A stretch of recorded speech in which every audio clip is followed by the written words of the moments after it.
Well, good morning to all, and thanks for joining us for another session of HR Learn seminars.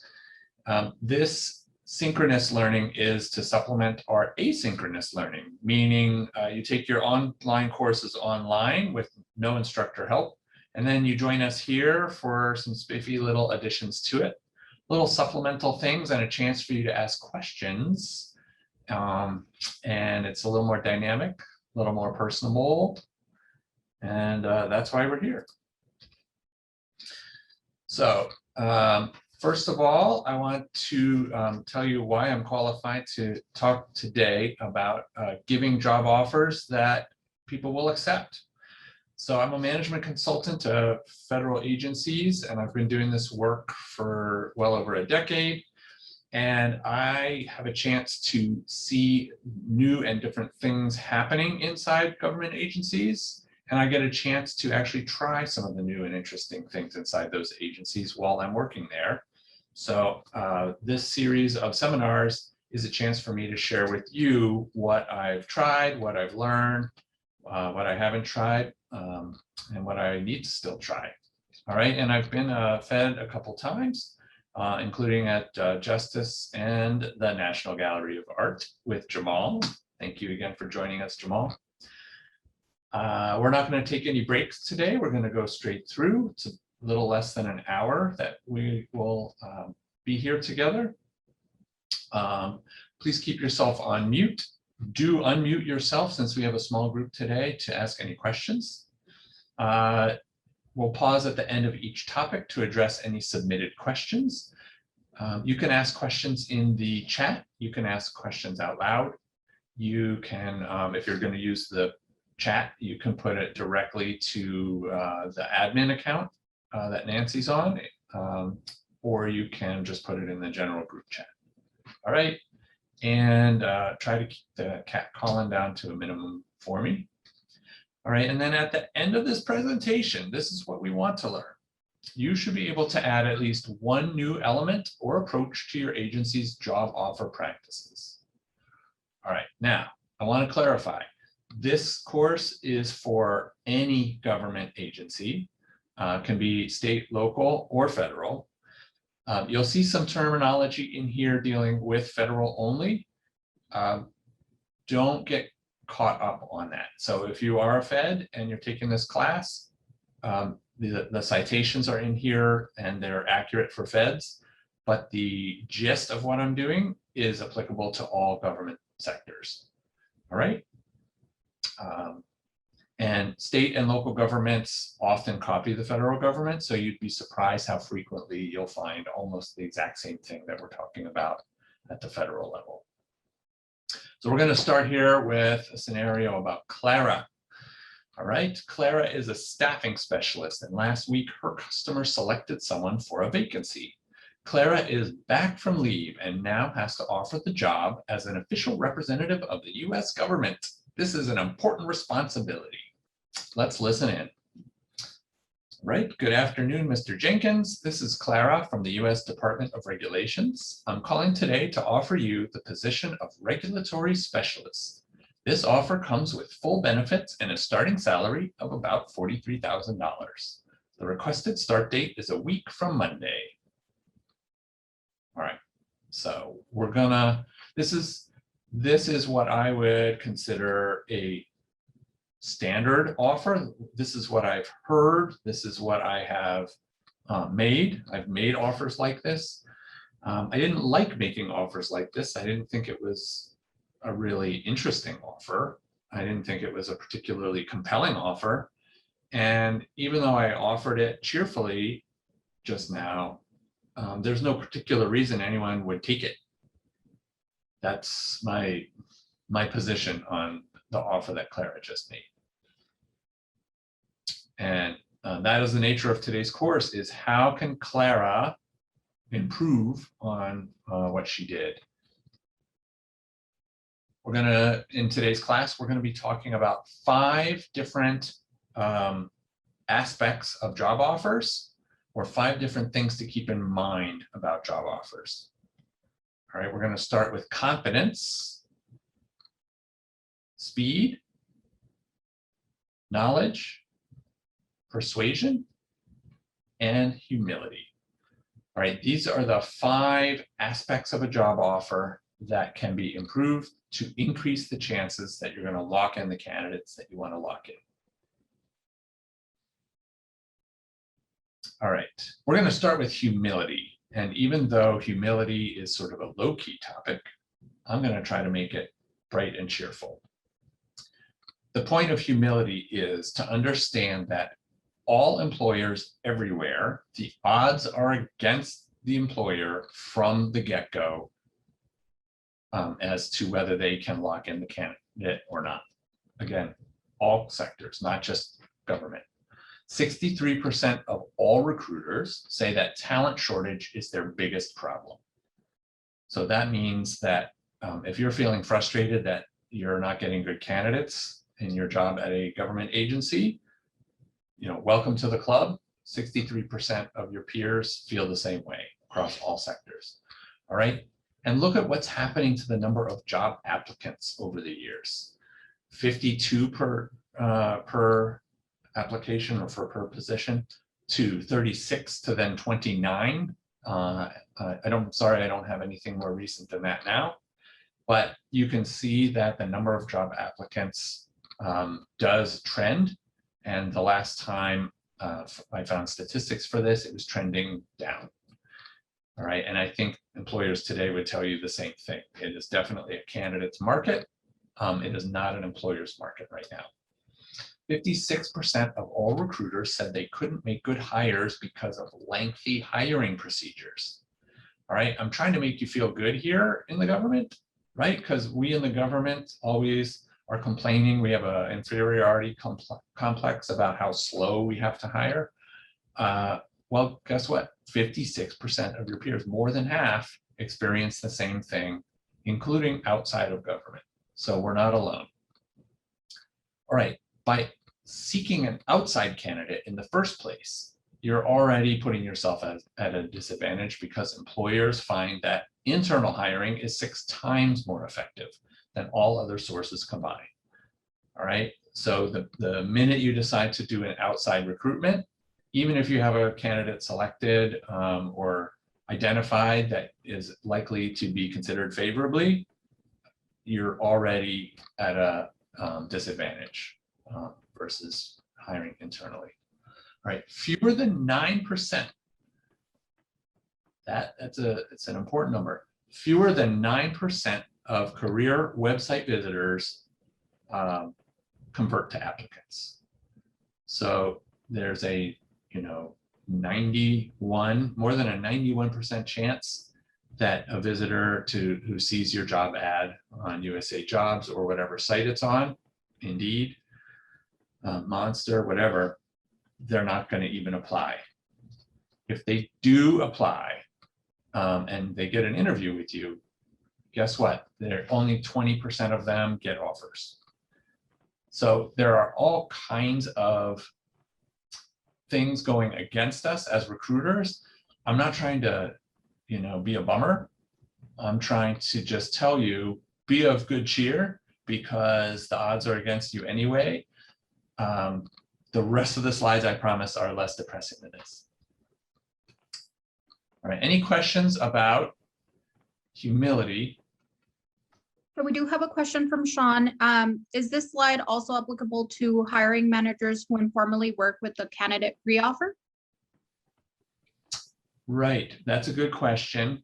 So the course is intended to be for 2 kinds of audiences. One is HR specialists or assistants, whoever is working the job offers. And then the other one is for hiring managers and administrative officers who have to work with HR to make those offers. So for sure, managers need to understand or would benefit from understanding before they undertake a process how hard it is to actually lock in a candidate, even when you have some promising ones that you have asked to apply or that they've told you they're going to apply. The odds are tricky. So yes, if you are literally making the offer, you want to keep these in mind. And also, yes, as a manager, you want to understand what your HR specialist is up against if they come back to you and say the person declined. All right, not that you can't be upset about it, but just understand the context. Anything else?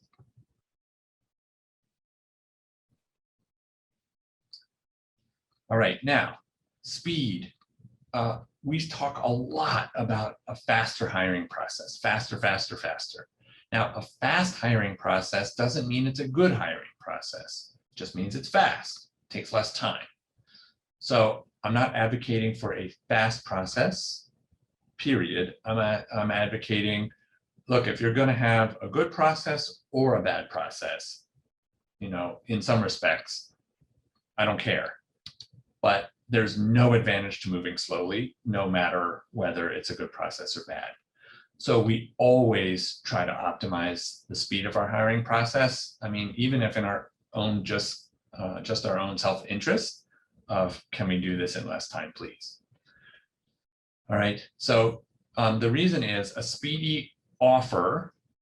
I mean, the job process is all about getting to that offer.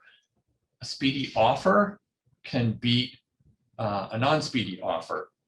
It doesn't matter whether the offer is good either, as long as it comes speedily, because it always beats an offer that comes later, whether that offer is going to be better or worse.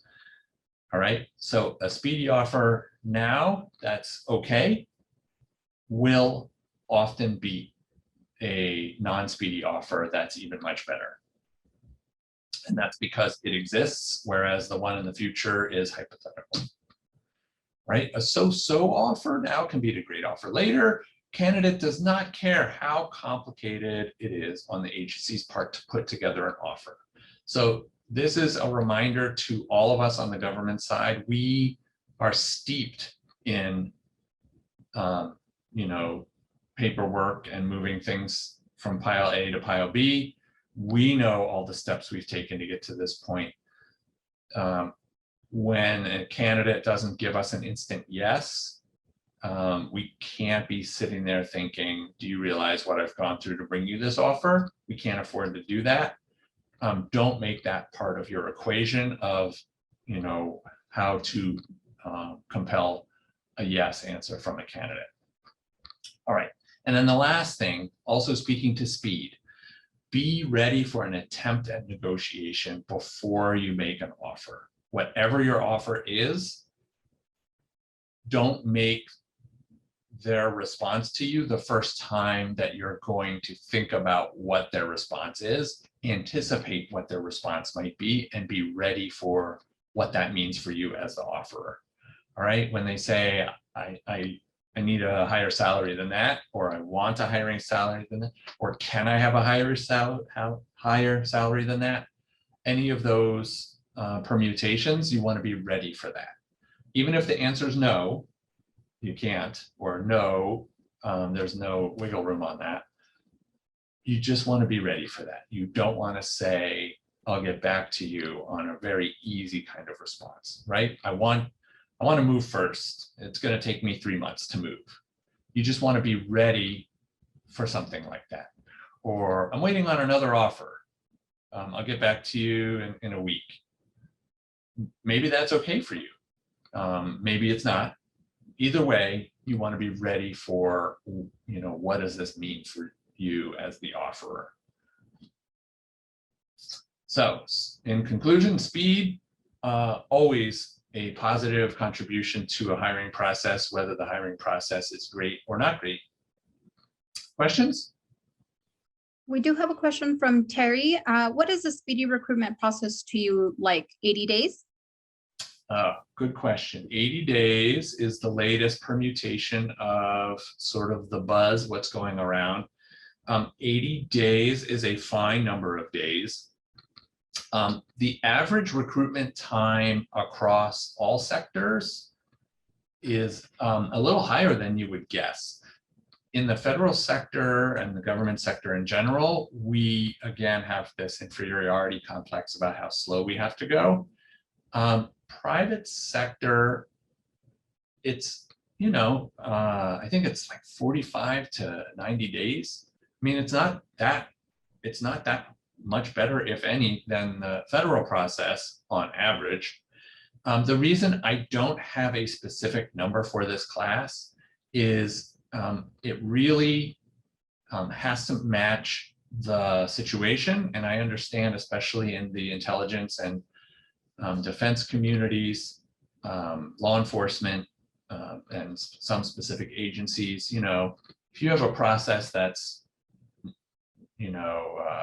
18 months or 2 years because of all the steps and because each step takes a long time and they're sequential and not concurrent, I understand that.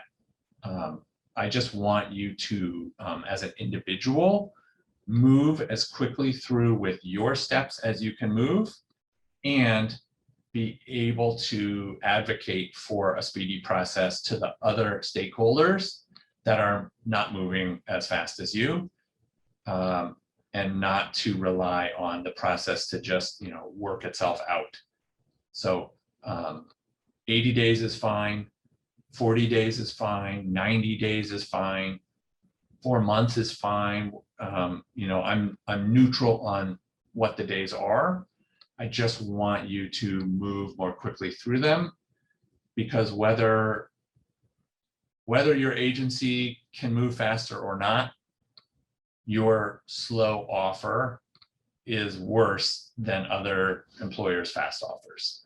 And if you think of competing only against other federal agencies with slow timelines, you are misunderstanding the equation of competing for talent. Hope that addressed it. Thank you. Now, knowledge. Knowledge is important, of course. So even if you work quickly and even if you understand the context through humility, there's no substitute for knowledge. What tools do you have to lock in candidates with your offer? So know whether step one must be your opening salary offer, right? This is the phenomenon where OPM says everyone gets starting pay at the very beginning of their grade level or of their pay grade, unless ... So some agencies ignore the ... and they say everyone must offer step one. Find out in writing from your agency's SOPs and policies, is that accurate? Don't ask your neighbor, find out in writing. Is that what our agency has a policy of? And if so, what are the terms? All right, know what an applicant's most recent salary is before you offer. Why is that important? It's important because you need to understand this negotiation that you are entering into. If they come back and ask for a lot more money and you know that their most recent salary doesn't support that or doesn't make that an obvious choice, it at least gives you a chance to talk a little more with them before responding. Tell me more about that. What's the rationale behind that, and so forth, right? Know whether your applicant is currently employed or not before you offer. That's the same reason, just understanding if they come back and say, no, it's not enough money, or no, I don't like the terms, or it's not a good time. Just understand, because if they come back and say no, and they're not working, that's not a good sign for you as the offerer. What's going on? Is there something that has happened during the process that's turned you off? You want to, the more you understand about the situation, the dynamic, and what they want, the more likely you are to induce that yes answer from them. All right, superior qualifications offers. We talked about the step one, basic offering. This is the companion to that. Understand when and how you can offer higher offers than just step one. All right, some agencies I've worked with, all you have to do, the manager just needs to write a letter before the offer is made saying, here's the justification. And then some agencies won't allow it outright, and then some in the middle will wait until the applicant declines the offer and then say, would you like us to offer you more money? So whatever policy you have, just know what it is. All right, know whether the applicant is coming from a non-GS pay plan before you offer, because that could allow you to use highest previous rate for pay setting. All right, even some government agencies, if you're recruiting from them into GS, you can set your pay higher than step one to match their current or previous rate. All right, you can also reimburse candidates for their interviewing expenses. I mean, it's a small amount of money, but the impact it can have can be huge in convincing somebody to take your offer versus take some other action that you don't want them to take. All right, student loan repayment, it's big in the news right now, and it's a common political campaign platform plank. You can offer that as part of an offer if your agency has a policy that says so and spells out how it does it. Understand whether you can make that part of an opening offer. All right, we have a couple more of these to cover. You can do a pay advance if your agency allows it, and if your agency has a policy on it, understand what that is and what can you use that. If I advance you $2,000 off your pay, would you like to say yes to me right now? Whatever you can do to indicate that you're interested in them and that they are important to you is a plus for you. All right.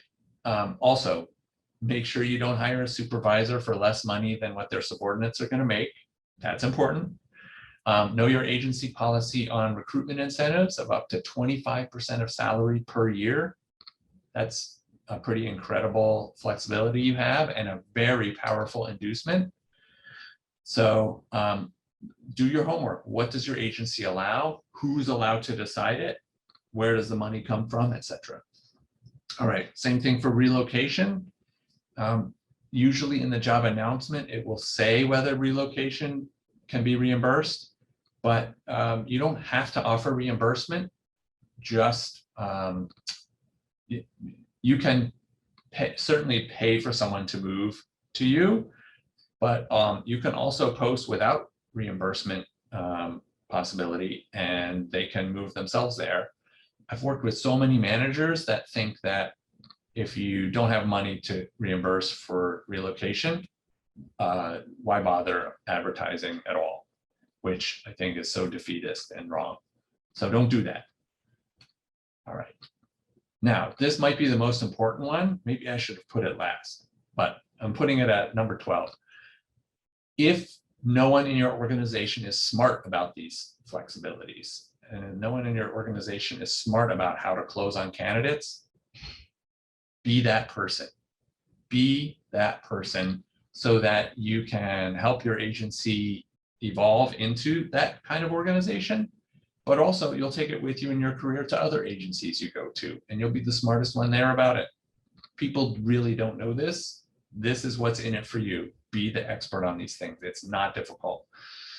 All right, know what discretion you have as the offerer, and also as a hiring manager. Know what your role is relative to other people in the offering process. Just be confident on that. Are you the one that's really legally offering? Are you the one that is saying that you would like to offer? Just be clear on that. And then who can decide on all these other flexibilities that we've discussed? The last piece of knowledge that I want you to have as you become a better offerer, getting more yeses from your candidates, make sure you're talking to the hiring manager. If you are the hiring manager, make sure your HR specialist talks to you before, excuse me, before the offer is made. How hard are we going to work to close on this candidate? It's much more fun for the specialist to close on a candidate in cooperation with the manager, and much more of a shared letdown, if you will, for the manager if it's a shared decline. So make it together. All right. People talk about HR being a partnership, but this is what the partnership looks like. Questions about knowledge? We do have a question from Anonymous. What do you mean by design and offer in consultation with the manager? All right, so that's a good point. What do I mean by design and offer in consultation with the manager?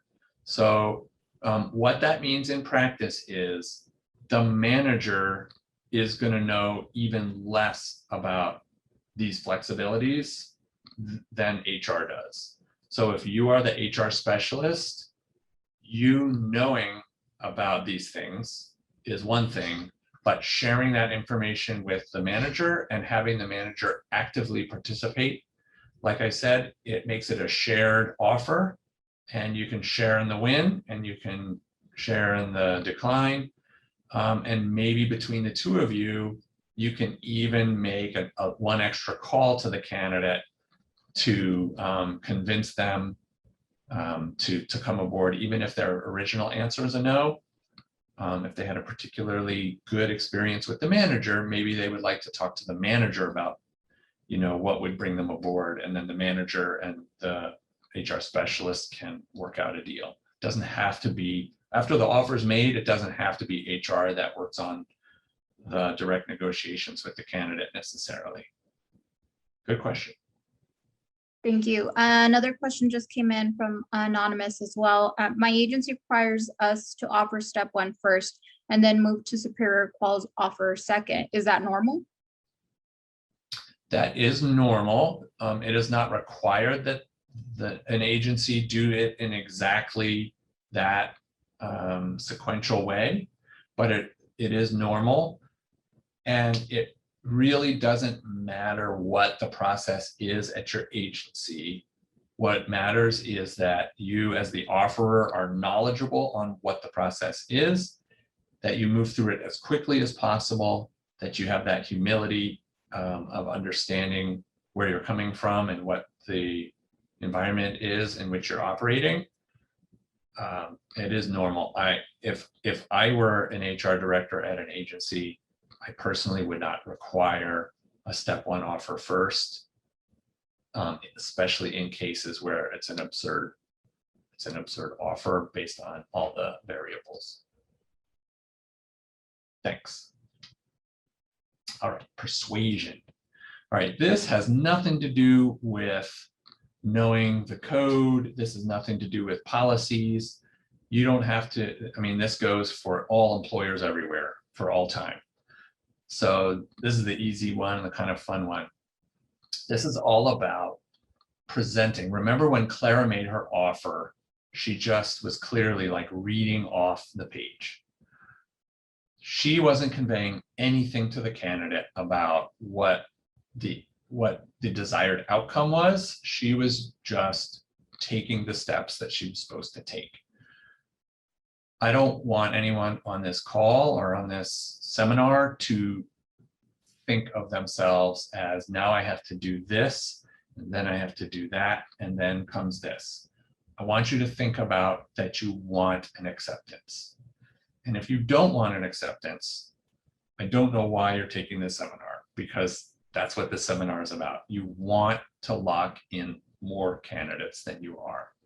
So persuasion is all about, hey, we want you here. What can I do to get you here? And they might mention some absurd things that you can't give them, and that's okay.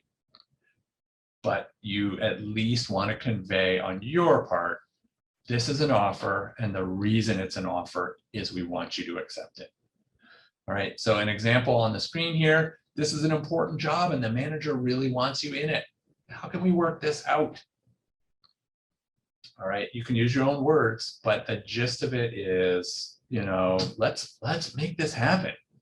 And I've literally said that, hey, I'm calling today to offer you a job. Are you ready? Let's do it, right? You just want to convey some enthusiasm. All right, we need to fill the job. So I'll need to know by the day after tomorrow if you're going to accept it. I'm sorry, I don't mean to rush your decision making.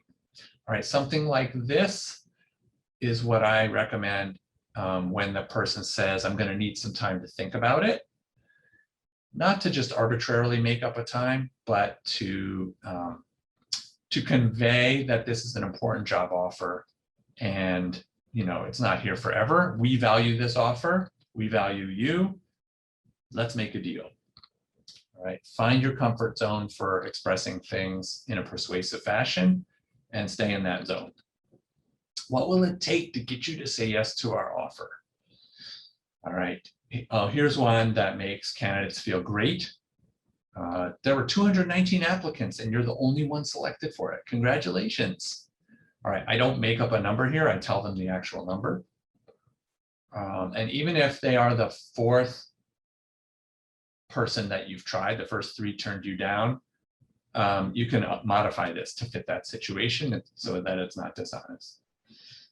All right. And then to the extent you're comfortable with it, I've heard this is a terrific work group. The manager certainly thinks you'd fit in and be able to contribute, lead, or supervise in a short amount of time. So, that's why we're offering you this job. We think you'd fit here. What do you think? Just make it a great energy when you're making the offer. Listen, if you lack persuasive ability, like in my opinion, Clara, doesn't mean you're going to get a no, but it means that you have no chance of converting a no. You want to be able to take a no and turn it into a yes. All right, this is what I picked out to say today about persuasion. Any questions about this aspect of improving your chances of locking in a candidate? Yes, we do have a question from Terry. If the candidate just declines the offer outright, should we still try to persuade them or move on to the next candidate? Oh, that's a really good question. I think the answer to that goes back to what I said earlier, which is to just understand as much about the situation as possible and be aware of what you and or the hiring manager or managers have in mind for this. So if you are somebody at one of these agencies that hires, whole academy classes of 50 people with one offer, at one time, and you have exactly 50 candidates to offer, that gives you your answer. You can't afford to lose any candidates. If you have, 17 applicants and the manager liked 8 of them, and you can fill 2 spots, it's less important that any one individual come, but it might affect how quickly you move through this persuasion part or how you couch it. I would say still having a short dialogue with them after a no to feel out whether additional persuasive attempts might be worthwhile. That's probably okay no matter what kind of recruitment it is. But especially if you've been working for 6 months, 9 months to recruit somebody and then to just call them up and say, hey, do you want it? No? All right. It just doesn't match the situation. You've invested 9 months. They've invested 9 months. Use that as a persuasive point. You've invested 9 months in this. We certainly appreciate it. Let's get a return on that. Why a no? Why the frowny face? That kind of thing. We do have another question from Anonymous. It looks like you think rushing the candidate to an answer is a best practice, is it? Oh, right. The word balloon that says we need to fill the job. I need to know the day after tomorrow.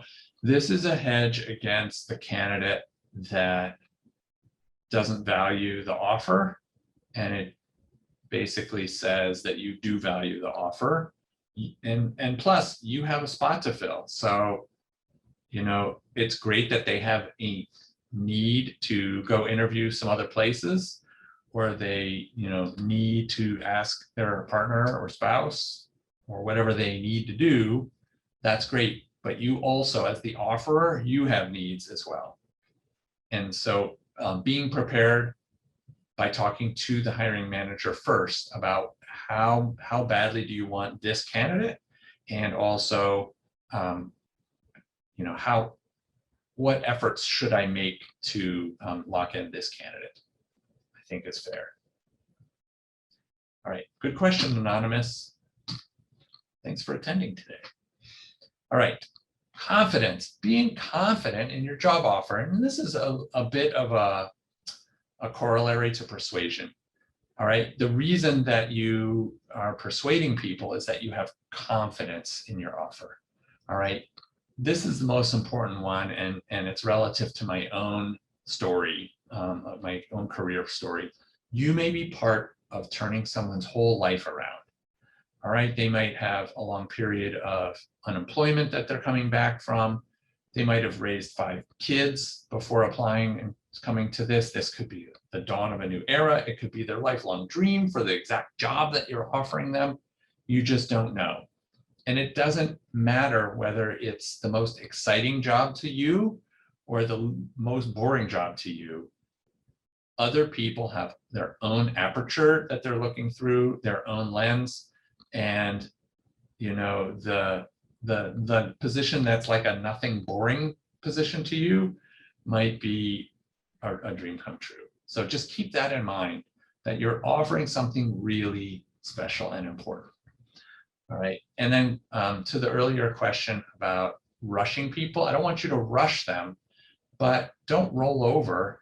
Oh, how long do you need to, consider your other offer from that other employer? A month? Okay. It makes no sense. Don't you need to fill the position? What's reasonable? What's a reasonable amount of time for you to wait?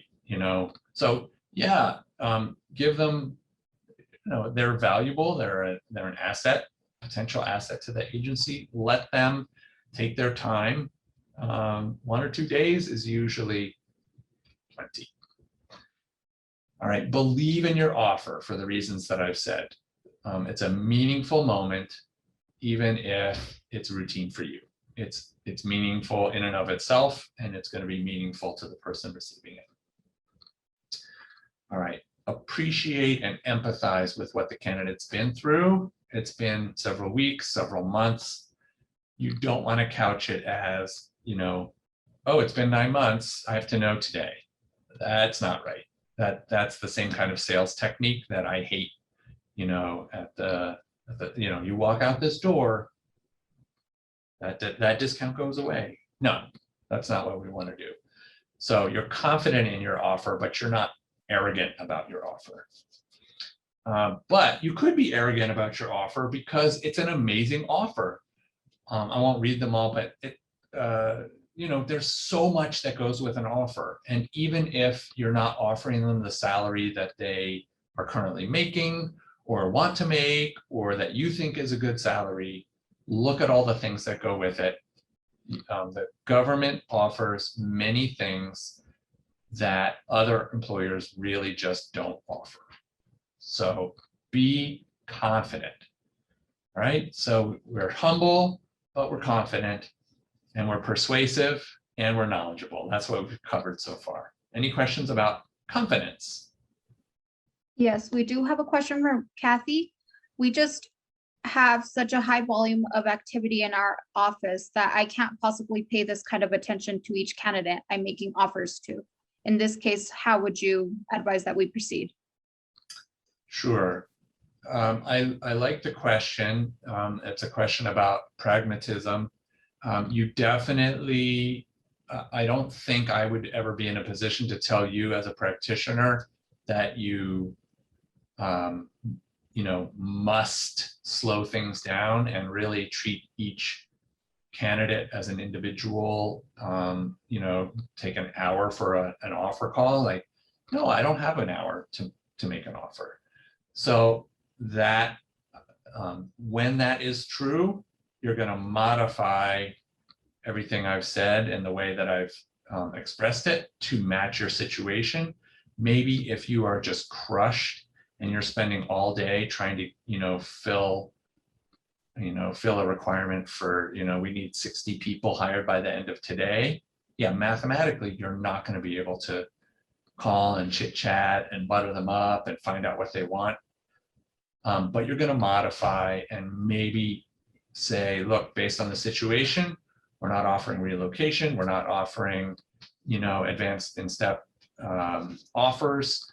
There's all these things we can't offer you, but we can offer you a job starting Monday, and it has these fantastic benefits. And you're just gonna, even if you're crushed, you should be able to spend 2 minutes making the effort and showing that, yes, it's taken a long time, and yes, you're busy, and yes, this is routine for you, but also, yes, this offer is meaningful and it's for you, and we want you, otherwise we wouldn't be calling. And what do you say? So the busyness part, that's linked to the question. I get it. I've lived it. And even I would have to compress all of the things I'm talking to you about into 2 minutes and be confident, humble, knowledgeable, just in 2 minutes versus a more leisurely call. All right, and I'm sorry for that. I'm sorry for the that situation that to prompt the question. So I think we have time to do a couple scenarios. All right. I will give some answers to these, and I'll pause if you want to offer any supplementary answers, but you don't have to. You're offering a job to Stanley. You offer him step 1 at the grade offer. He says he would like you to match his current salary, which would be step 5. What are your options as the offering official? All right, and I put our 5 areas to focus on for closing on candidates at the bottom here, so that you can remember some of what we've covered. All right, I'll offer one thing to just give you something to think about.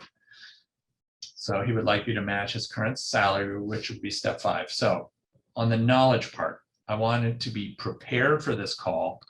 So I already know what his current salary is, as he's disclosed it on his job application. So I already knew that.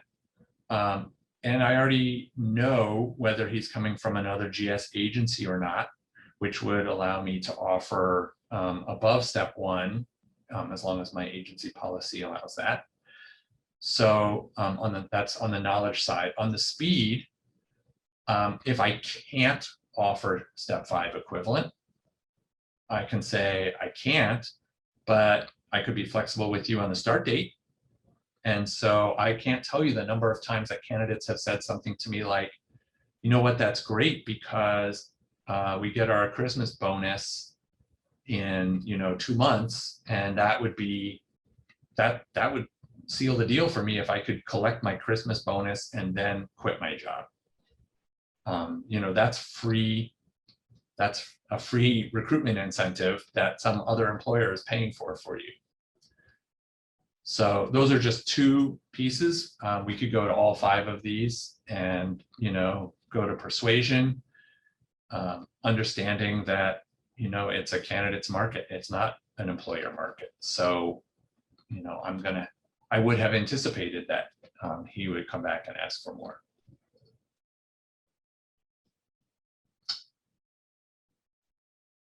All right. Next, let's say you're offering Phyllis a job. She listens to the offer from the agency next door. Oh, sorry. She listens to the offer and says she's waiting on another offer from the agency next door, and that might be several weeks out or even a couple months. What are your options as the offering official? So let's go to confidence for this one, just because, if you're offering something that's a good offer and someone balks, that's great. You should pursue your career options the way you need to.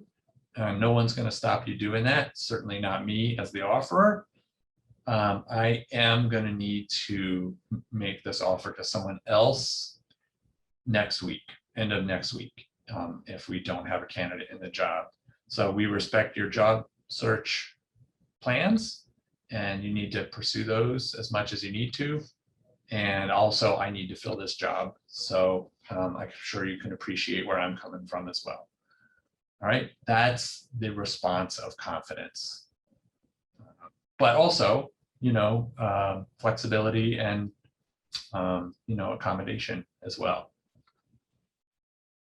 Anything else? Any other thoughts on that one? All right, let's move to Dwight. You're offering Dwight a job. You know that Dwight would need to move for the job and that he's making more than step 10 level of salary right now. What are your options as the offering official before you even call Dwight? All right, and so this one's a little bit leading. It's leading you towards knowledge because you want to be knowledgeable before you call Dwight. All right, what are your options? Calling him? Why did Dwight apply for a job that pays, less starting pay than what he's making now? How did we get to this point? Just understanding it. This is where you would call the hiring manager and say, did Dwight say anything about why he is applying to take a pay cut, like on purpose? Be knowledgeable. I think that is a key part of this. There's certainly elements of speed to this. The fact that you are even offering him now, you have to understand, maybe he's going to get laid off. Maybe his partner is moving to the city where you're hiring and he doesn't have a job yet. So it happens all the time that people are looking for jobs for reasons other than just, I want more money. All right, back to Clara. What goes with Clara's offer to make it more likely to close on the candidate? Remember, she just got back from leave. I'll repeat her offer from before. Good afternoon, Mr. Jenkins. This is Clara from the U.S. Department of Regulations. I'm calling today to offer you the position of regulatory specialist. This offer comes with full benefits and a starting salary of about $43,000. The requested start date is a week from Monday. So what advice can we give Clara? I'll give Clara just one piece of advice. And this is something that I have learned after working in a bunch of different agencies, government agencies. Waiting until you get back from leave to make an offer that was approved several days earlier, it works against what we were talking about with speed. In 2-3 days, something could have happened to take the candidate out of reach for you. Don't give those 2 or 3 days a chance to ruin what you're trying to do. So I know it sounds silly if it's not part of your agency culture, but the day that an offer is approved is the day that the offer should go forth, as long as the person answers the phone, the email, whatever. Any other thoughts in our 5 areas of improvement that we think Clara would benefit from? Yes, Clara needs better information. For example, what is the exact starting salary? Yes, the knowledge is a little light here. So 2 things could be happening. Clara might not remember, which is absurd for a person to offer a job but not know what they're offering. It also could be that Clara thinks that dropping the last digits would be okay, because what difference does it make if it's $43,100 versus $43,000? And the answer to that is that's not how people consider job offers. You don't talk in generalities. I personally would not have mentioned anything after I'm calling today to offer you the position of regulatory specialist. I would have stopped there and begun the conversation with the candidate versus going right into the start date and the dollars. because we want the offer to speak to this candidate and what the candidate wants to know, versus I'm just reading to you off the page. Like maybe the person already knows they can't take the job, so you're wasting their time and yours by talking about salary and start date. Or maybe the person doesn't care about the start date and doesn't care about the dollars. What they care about is there an opening in the on-site daycare at your agency? Because that determines whether I say yes or no. So don't mention these two parts about the job, especially if they can negotiate for a start date, then one of them is not even accurate. Good question.